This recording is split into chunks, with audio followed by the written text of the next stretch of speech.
నమస్తే. నేను విజయ్. ఇటీవల కాలంలో చాలామంది భార్యాభర్తల మధ్య పొరపొచ్చులు వచ్చినప్పుడు లేదా కొంత విభేదాలు వచ్చినప్పుడు ఎవరో ఒకరు దీన్ని బయటకు వచ్చి రచ్చకెక్కించడం, ముఖ్యంగా ఇటీవల చూస్తున్నాం కొంతమంది సెలబ్రిటీస్ మీడియాకు కూడా రావడం, థర్డ్ పార్టీ పర్సన్స్‌ని కూడా ఇన్వాల్వ్ చేయడం చూస్తున్నాం. అసలు జనరల్‌గా అవతల వ్యక్తులకు సంబంధం లేకుండా వీళ్ళు నేరుగా మీడియాని అప్రోచ్ అవ్వడం, లేదంటే రచ్చకెక్కడం ఇది ఎంతవరకు కరెక్ట్? నిజంగా ఆ ఆప్షన్ అనేది ఉంటుందా? అడ్డుకునేటువంటి ఆప్షన్ లీగల్‌లో? దీని గురించి మాట్లాడదాం. మనతో పాటు ఉన్నారు సీనియర్ హైకోర్టు అడ్వకేట్ పూజారి నాగేశ్వరరావు గారు. సార్, ఇటీవల కాలంలో చూస్తున్నాం సెలబ్రిటీస్, కామన్ మ్యాన్స్ అందరూ కూడా భార్యాభర్తల మధ్య ఎక్కడో దగ్గర ఒక చిన్న గ్యాప్ వస్తే వెంటనే నేరుగా మీడియాకి రావడం, లేదంటే ఇంకొక థర్డ్ పర్సన్‌ని అక్కడ ఇన్వాల్వ్ చేయడం చూస్తున్నాం.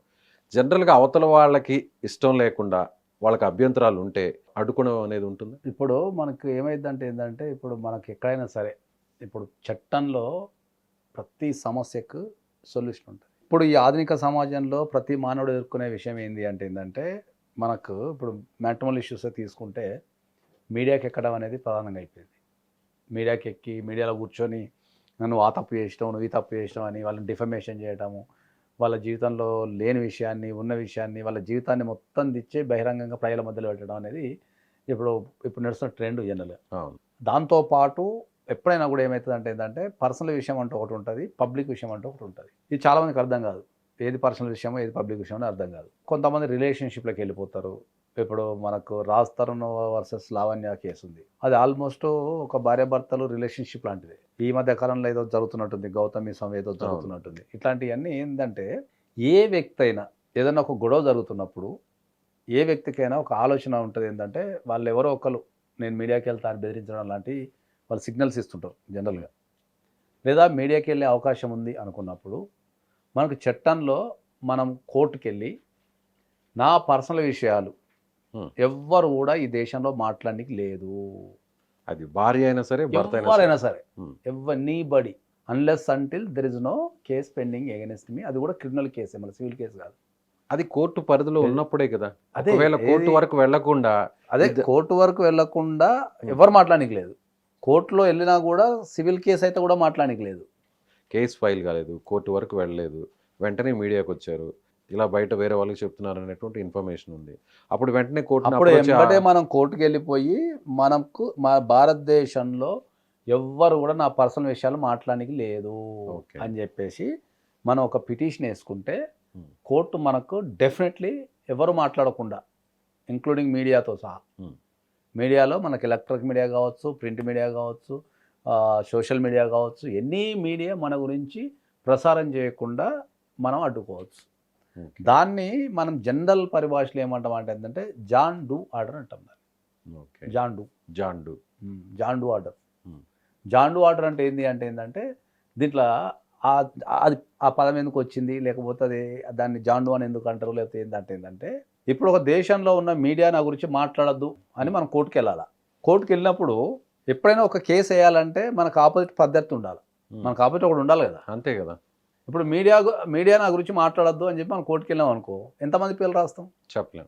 ఎంతమంది పేర్లు రాస్తాం? ఇప్పుడు మనం ప్రముఖంగా ఒక 10 పేర్లు రాసినాము. మిగతా 11 11 ఎయొచ్చు గదా! వాడేమంటాడు, నా నా పేరే లేదు దీంట్లో, నేను యేసుకుంటా అంటాడు. ఆ! ఓకే.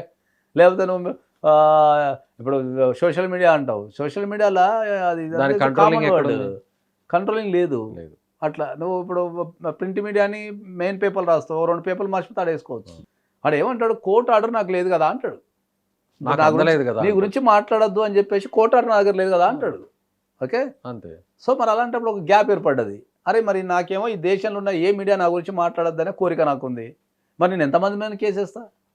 దేశంలో ఉన్న ఇంతమంది దగ్గర నా దగ్గర సమాచారం ఉండాలి గదా! అసలు ఎన్ని యూట్యూబ్ ఛానెల్‌లు ఉన్నాయి? ఆ పేర్లు లేకపోతే తెలియాలి. ఎన్ని ప్రింట్ మీడియా ఉన్నాయి?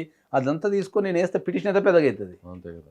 సో, అటువంటి పరిస్థితి వచ్చినప్పుడు వీళ్ళందరికీ కలెక్టివ్‌గా అంటే మన ప్రత్యర్థి ఎవడో మనకు తెలవనప్పుడు సింపుల్‌గా దాన్ని ఓకే. అత్యంత సాధారణ భాషలో చెప్పాలంటే ఏందంటే, జాన్ డూ ఆర్డర్ అంటే ఏందంటే, మన ప్రత్యర్థి ఎవడో మనకు తెలవదు. తెలవదు.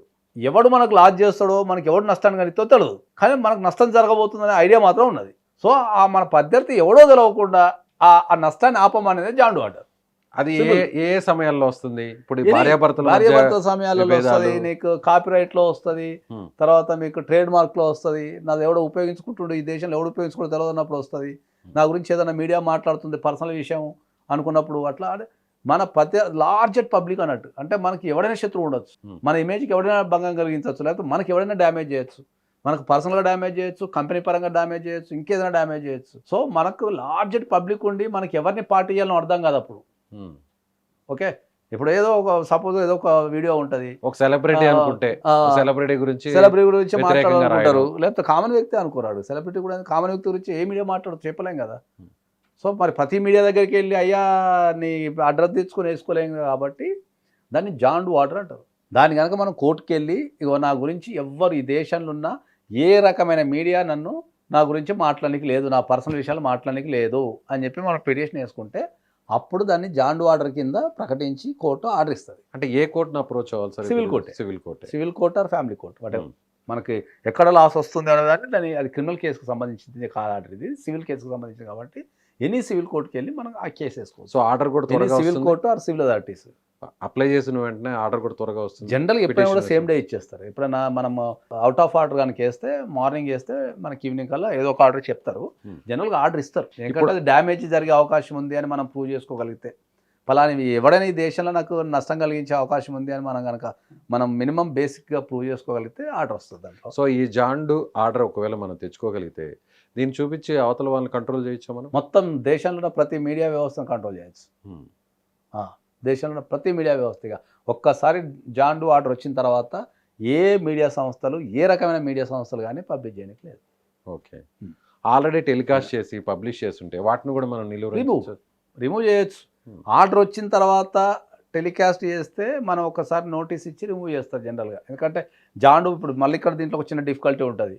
ఇప్పుడు నా దగ్గర జాండు ఆర్డర్ ఉందనే విషయం ఏ మీడియా సంస్థ తెలియదు కదా. యాజ్ ఎ మీడియా నాకు తెలియదు, మీడియా పర్సన్ తెలియనప్పుడు 2 పద్ధతులు ఉంటాయి దాంట్లో. ఒకటి మనం మీడియా సమావేశం పెట్టి నాకు ఈ ఆర్డర్ ఉంది, ఎవరు ప్రసారం చేయలేదని చెప్పడం ఒక పద్ధతి, లేదా ఎవరైనా ప్రసారం చేస్తే వీళ్ళకి ఆర్డర్ ఇచ్చి ఇమీడియట్లీ రిమూవ్ చేయించుకోవడం 2వ పద్ధతి. ఓకే, సో తెలిసిన తర్వాత ఒక్కసారి నోటీస్ ఇచ్చిన తర్వాత సెకండ్ టైం కానీ పబ్లిష్ చేసిన టెలికాస్ట్ డెఫినెట్లీ వాళ్ళకి డ్యామేజెస్ ఉంటాయి, తర్వాత వాళ్ళని షూ చేయొచ్చు, కాంపెన్సేషన్ ఉంటుంది, పనిష్మెంట్ ఉంటుంది. డిఫర్మేషన్ సూట్ లాగే డిఫర్మేషన్ ఉంటుంది, కాంపెన్సేషన్ ఉంటుంది, మనకు డ్యామేజెస్ ఉంటాయి, క్రిమినల్ కేసు ఫైల్ చేయొచ్చు, వాళ్ళని పనిష్మెంట్ చేయొచ్చు. ఒక్కసారి కోర్టు ఇచ్చిన ఆర్డర్ని పాటించకపోతే ఇన్ని రకాల ఆప్షన్స్ ఉంటాయి పార్టీకి.